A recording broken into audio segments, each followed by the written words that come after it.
The smartest people in the room often look like the slowest. Not because they lack intelligence, but because their mind moves in a way the world wasn't built to notice.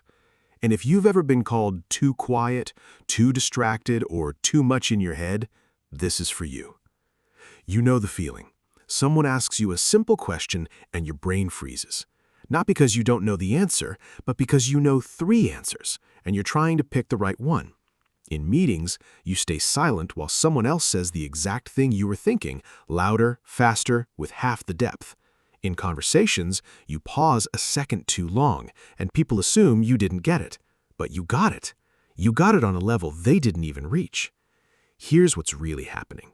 Psychologists call it cognitive depth processing. It's when your mind doesn't just react to information, it examines it. It runs every input through context, memory, emotion, and consequence before responding. The problem? The world rewards speed, not depth. So the deeper your mind goes, the slower you look on the surface. And slowly, without realizing it, you start picking up habits that hide your intelligence from everyone, sometimes even from yourself. 1. You over-explain simple things. Someone asks a yes or no question and you give them a paragraph. Why? Because your brain sees every exception, every nuance, every but what if.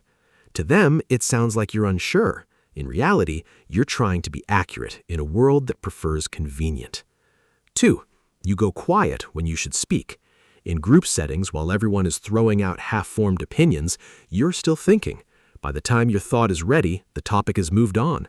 People mistake your silence for having nothing to say. But silence isn't absence. Silence is processing. 3. You question your own ideas out loud. You'll share a thought and immediately add, "But I could be wrong." That's not weakness. That's intellectual honesty. But to others, it sounds like you don't believe in your own mind, so they stop believing in it too. 4. You get lost in your own head mid-conversation.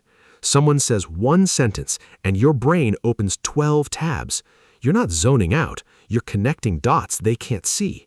But from the outside, it looks like you weren't listening, so they repeat themselves slowly, and something inside you quietly dies. 5. You avoid showing what you know. You hate sounding arrogant. You hate correcting people, so you shrink. You nod. You let wrong things slide. And people walk away thinking you didn't know, when really you just didn't want to make them feel small.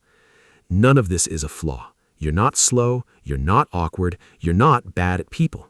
You have a mind built for depth in a world addicted to speed. And depth has a cost. It doesn't perform well in rooms that only measure noise. The tragedy isn't that you look dumb sometimes. The tragedy is that you've started to believe it. So here's the shift.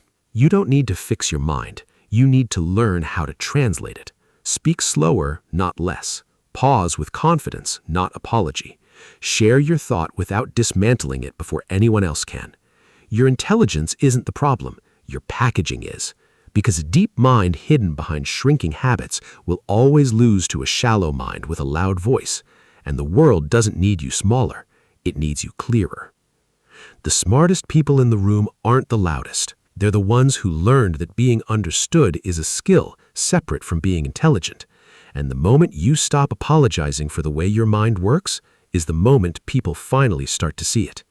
If this felt like someone finally explained your own mind to you, subscribe. There's more coming, and you're not as alone in your head as you think.